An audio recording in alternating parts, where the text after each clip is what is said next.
Pemirsa, restrukturisasi organisasi perangkat daerah di lingkungan pemerintah Kota Surabaya menjadi isu hangat dalam pemerintahan. Pembahasan terkait hal tersebut sedang dibahas di DPRD Kota Surabaya dalam panitia khusus Raperda OPD.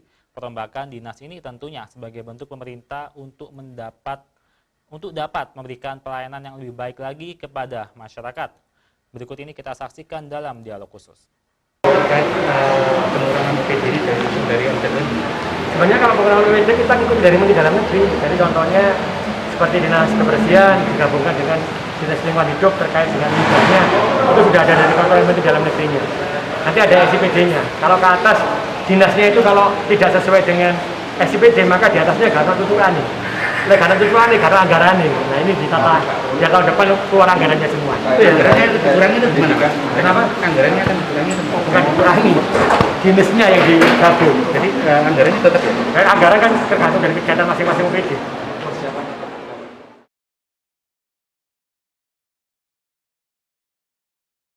Salam sejahtera, Namo Buddhaya, Om Swastiastu, Rahayu. Pemirsa Surabaya TV dimanapun Anda berada saat ini, masih bersama dengan kita dalam dialog khusus. Pada siang hari ini kita kedatangan tamu istimewa dengan Bapak Budi Laksono, anggota DPRD Kota Surabaya dari Komisi A, yang juga Wakil Ketua DPC PDI Perjuangan Kota Surabaya. Pada beberapa waktu ke depan kita akan membahas tentang isu yang menarik di pemerintahan Kota Surabaya di era pandemi seperti ini, yaitu perampingan organisasi perangkat daerah. Seperti apa ceritanya? Marilah kita langsung menyapa Bapak Haji Budi Laksono. Pak Budi, Assalamualaikum warahmatullahi wabarakatuh. Sehat Pak Budi? Waalaikumsalam warahmatullahi wabarakatuh. Sehat. Ya Pak Budi, saat ini kan sedang ramai pembahasan di DPRD tentang perampingan dinas. Ada beberapa dinas yang akan di-merger, dijadikan satu. Ada dinas yang juga akan dipecah, yang dijadikan satu antara lain Dinas Pemuda Olahraga dengan Dinas Pariwisata dan Kebudayaan, kemudian Dinas Perumahan dan Dinas Cipta Karya, kemudian ada yang dipecah yaitu Badan Pendapatan dan Pengelolaan Keuangan Daerah. Pak Budi, sebetulnya apa yang menjadi urgensi dari kebijaksanaan dari restrukturisasi dinas ini? Monggo dijelaskan, Pak. Ya, terima kasih Mas Anand. Jadi sebenarnya kalau masalah perubahan ya, ini kan sudah ada konsiderannya ya. Jadi ada cantolannya dari ada aturan di atasnya ya, Pak Budi, yang dari pusat, sehingga kita meneruskan dan ini masih dipansuskan. Jadi kalau ngomong masalah ini urgen atau tidaknya, saya rasa ini kan masih dalam pembahasan. Mengenai yang namanya itu harus dirampingkan atau harus dimekarkan ya kan, ini kan tentunya sesuai dengan kebutuhan. Memang kalau mungkin ini harus dirampingkan, mungkin harus ini adalah efisien dan efektif lah, dan fungsi juga tepat waktu ya dalam hal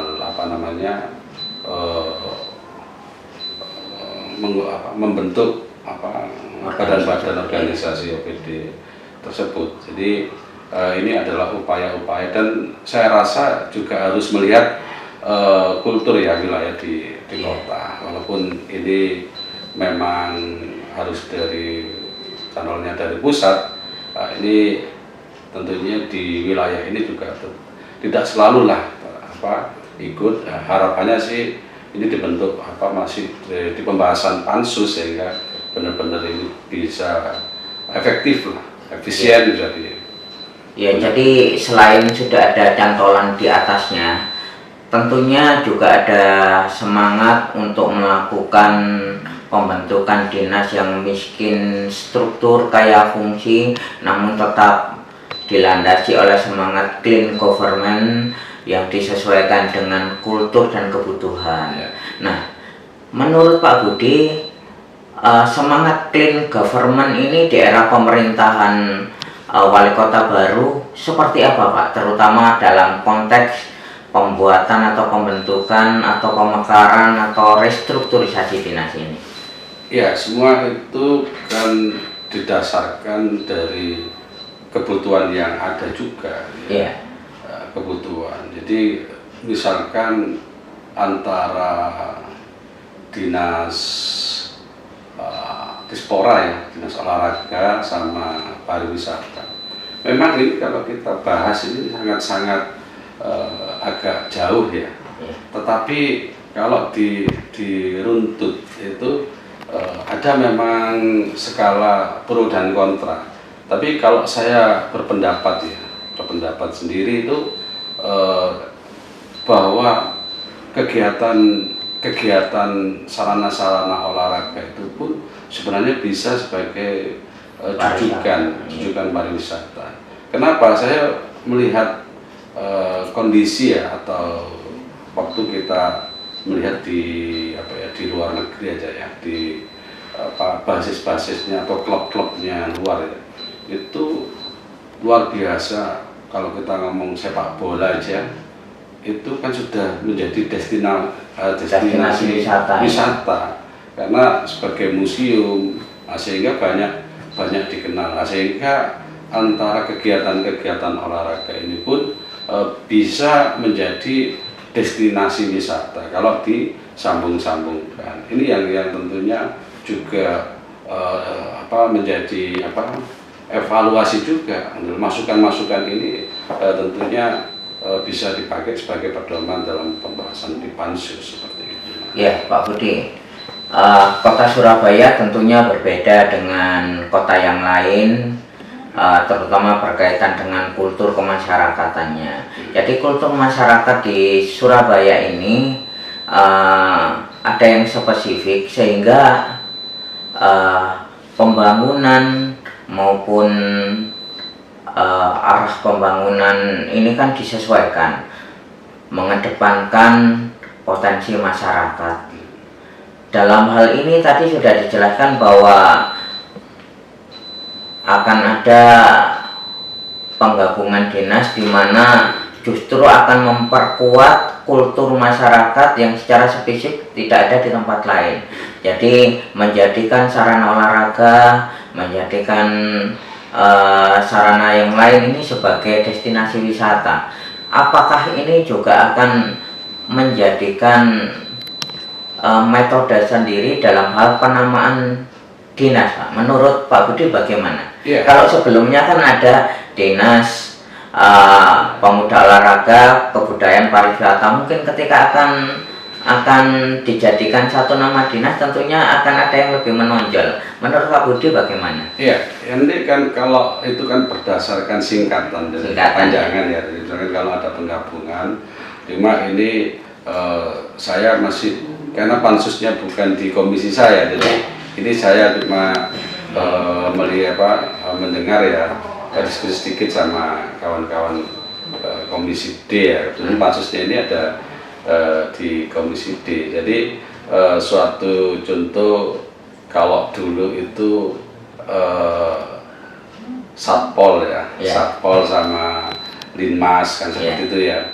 Terus Pakespam, Linmas, nah ini kan juga akhirnya menjadi satu.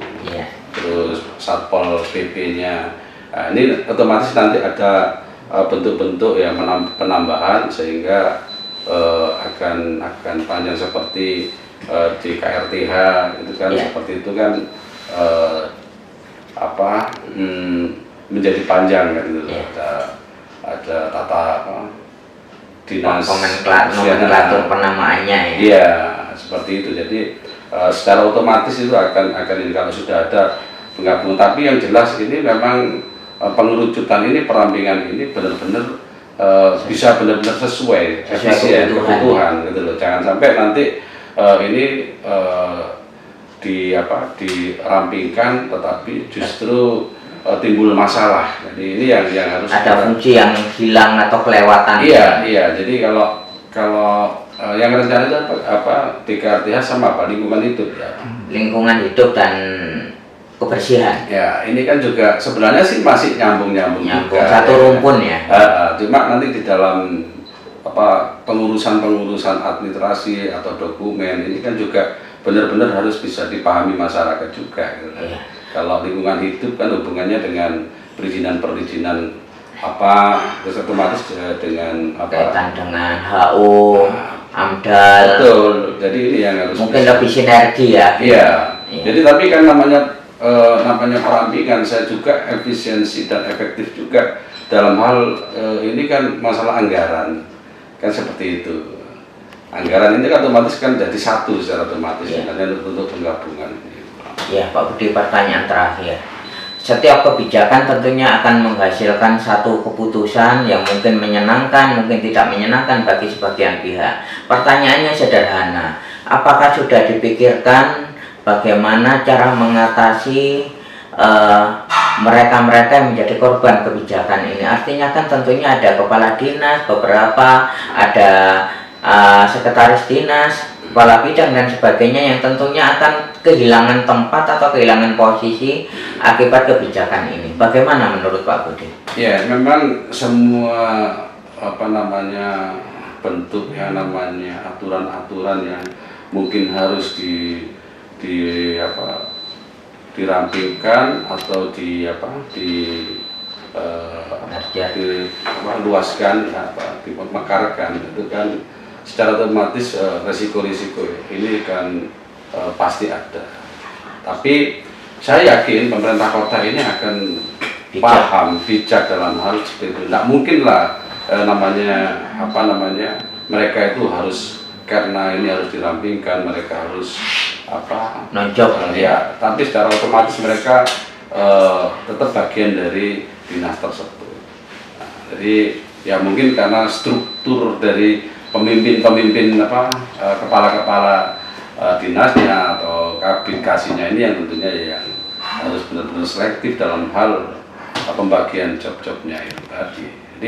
Jadi ini tugas sebenarnya sekarang masih dibahas yang namanya pansus. Mudah-mudahan pansus ini bisa diterima masyarakat juga, dan tentunya di dalam melakukan kinerja ini justru setelah ada perubahan ini bisa lebih baik. Harapannya sih seperti itu. Yang namanya mau regulasi apapun,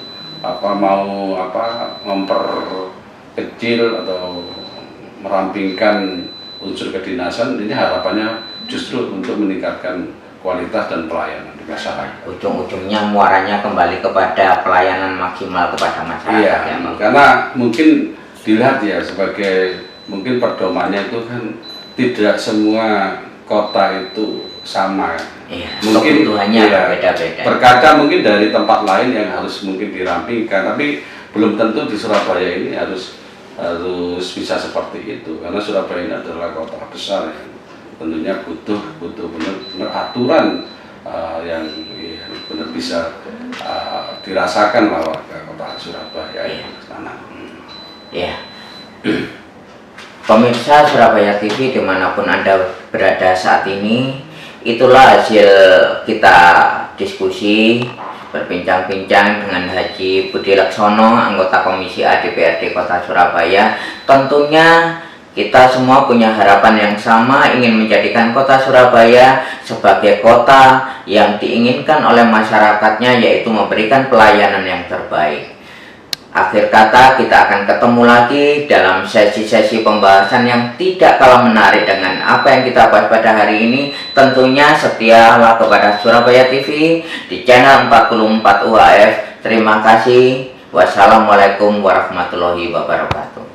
Terima kasih Pak Budi. Sama-sama.